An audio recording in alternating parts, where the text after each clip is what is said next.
Hi folks, how you doing? It's James, JT at the movies, back here again for another Debriefing 007 episode. Today we're going to talk about Sean Connery's fifth and intended final James Bond performance, although we know that's not true. You only live twice.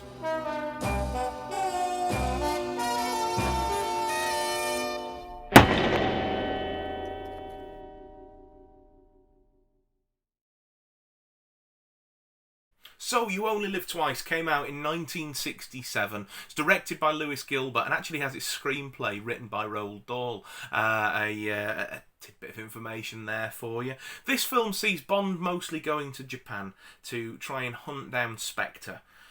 So the plot of the film is that we've got American spacecraft, we've got Soviet spacecraft being sent onto missions in space and then mysteriously disappearing. The Soviets think the Americans are doing it, the Americans think that the Soviets are doing it, and then when the next one happens to each nation, they think it's a retaliation from the other side. When they're in the United Nations, they're both threatening each other with war and threatening to basically ignite the Cold War. Britain steps in and goes that they don't quite think that that's what's going on, and that a third party is orchestrating this with the goal of inciting that war, and that their intelligence shows them that something's going on in Japan.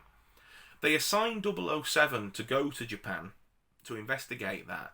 But in the pre-title sequence of this film, and sort of what lends itself to the title of the film, is Bond seen in a mission in Hong Kong and supposedly killed.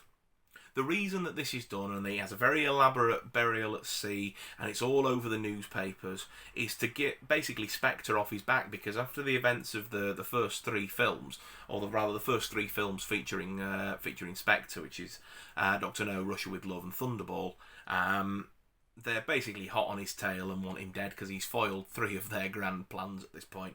So they advertise the fact that Bond's dead so that he can sort of return to basically anonymity and get the job done. Bond goes to Japan and meets with a few allies there. He first meets with Aki, who takes him to Mr. Henderson.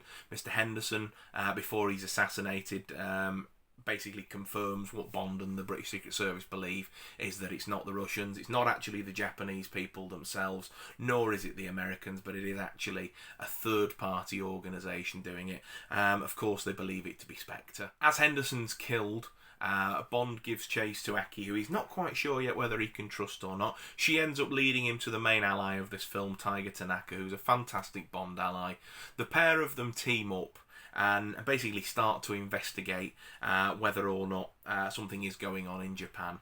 And they find evidence of a vessel called Ningpo, which they believe has something to do with the disappearances of it, and also understand that the photograph of the Ningpo vessel that they've seen, that the photographer was actually killed, and so that gives them cause to investigate that, because why would a photographer be killed just for taking a picture of a ship? It leads them back to Osato Chemicals, and then people working in Osato Chemicals are working with, it turns out, Spectre, and they are Spectre agents, and they are the people behind capturing these rockets and trying to instigate a third world war and ignite the Cold War. Bond then trains as a ninja in probably one of the daftest things to ever make it into a Bond film. This just wouldn't fly now at all. He goes undercover and marries a local girl who becomes the leading lady of the film. Bond strikes up a relationship with Aki. Unfortunately, she's killed towards the middle of the second act of the film, with poison intended for Bond actually making its way to her as well. I remember as a kid watching this and it shocking me that happened. I didn't think, because they'd set her up as such a strong character, really didn't think that they'd kill her off so soon. But it's after that Bond's then sent off to, like I say, marry a local girl who's also another undercover Japanese agent investigating the case. That way they can sort of slip into the local community where it's believed the bad guys are operating from to basically try and find out what's going on. They surveil the area and realise that the volcano that's at the top of the mountain where the village is actually hollowed out and completely fake, and that Spectre have this entire base inside it. Fantastic production design and set design from Ken Adam. It really is one of his best. It's so over the top and bordering on cheesy, but it's fantastic and just pure escapist and pure Bond fun, isn't it? Bond and Kitty, which is the agent that he marries, name, climb the mountain to basically try and get in after they see a helicopter going up and realise that there's something suspect going on up there. Bond manages to infiltrate the mountain and sends Kitty back down to go and get help and get Tiger and his forces. Whilst in there, Bond disguises himself as an astronaut, supposedly ready to go up on the next shuttle to take over the next Russian space shuttle that's already in space. But Blofeld catches on that the way that Bond's acting isn't in line with how an astronaut would carry their equipment and would act with their equipment, so he ends up bringing in Bond, and then it's revealed. And we get our first look at Blofeld, who's been a sort of like a behind-the-scenes character for the series. He's not in Doctor No or Goldfinger, but in From Russia with Love, we just get the outline of a cat-stroking man who's the number one of Spectre. Interesting fact for From Russia with Love, and also for Thunderball, it's Anthony Dawson, the chap who plays Professor Dent in Doctor No. He's the chap that comes back and is the body of Blofeld. But in this film, it's Donald Pleasance, who folks might know from Halloween or The Great Escape, to name but a few of his performances, and he is fantastic.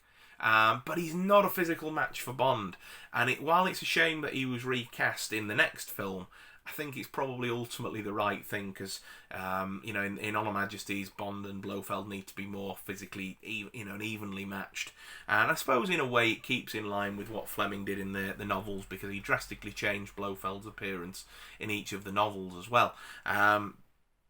But we'll come to that as we talk through those respective films.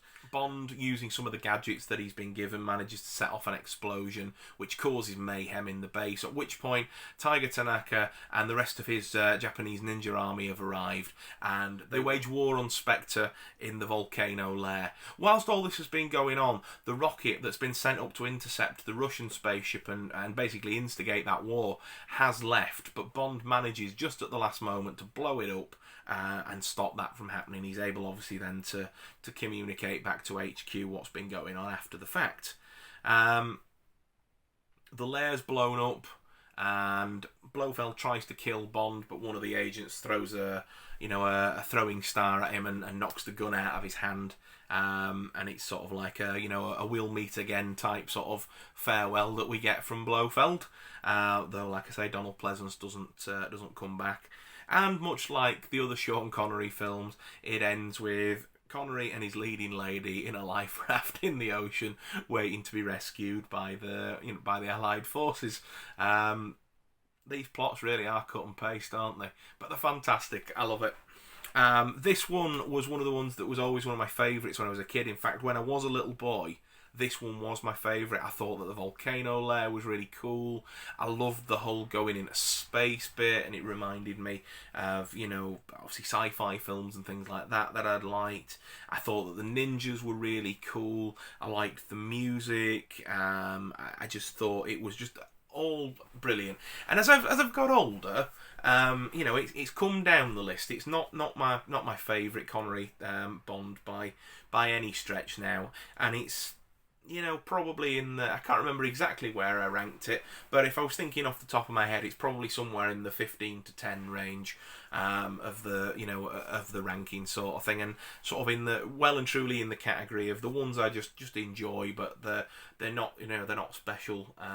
They're not not top 10 material, but they're also not at the bad end of the spectrum either. It's not a Die Another Day or anything like that.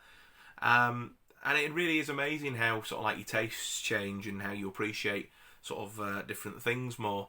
I remember when me and my friend Phil did a marathon of all of these when we were, I think we were probably about 19, 20, and it was when Skyfall had come out on Blu-ray, and we spent a long weekend watching all of the Bond films in the Bond 50 box set. Watching Skyfall on Blu-ray, and then the 3 unofficial ones as well. And we got to this one, we'd sort of been pretty pretty agreeable for the first 4 films. Like, yeah, Dr. No was great, From Russia was brilliant. Phil actually agreed with me that he wasn't too bothered for Goldfinger, but thought that Thunderball maybe picked it up again a bit. It's nice to have an ally in that, to be fair. But then when we got to this one, we disagreed, and he was like, oh, I loved it. And I'm like, yeah, I'm not so sure. I'm not so sure this time. It's just amazing how tastes change, isn't it, as you as you grow. I do like this film. I watched it just the other day in preparation for this vlog. It was one of the first films I actually watched in the new movie room on the fancy TV just behind you guys on the camera, and it looked absolutely exquisite. Really had a good time watching it. If I'm going to rate this film, I'd probably rate it at a 6 out of 10. So there we are, folks. That's my ramblings, my thoughts after a quick rewatch of You Only Live Twice. If you've liked this video, and you like videos talking about the James Bond movies, if you like videos talking about collecting physical media, unboxings, DVD and Blu-ray updates, and just talking about film in general and appreciating the art form, then please consider subscribing to the channel. I'd really love to have you stick around a bit longer if you've liked the video. If you do subscribe, think about hitting that notification bell, and that way you're the first person to know if ever I do post a video.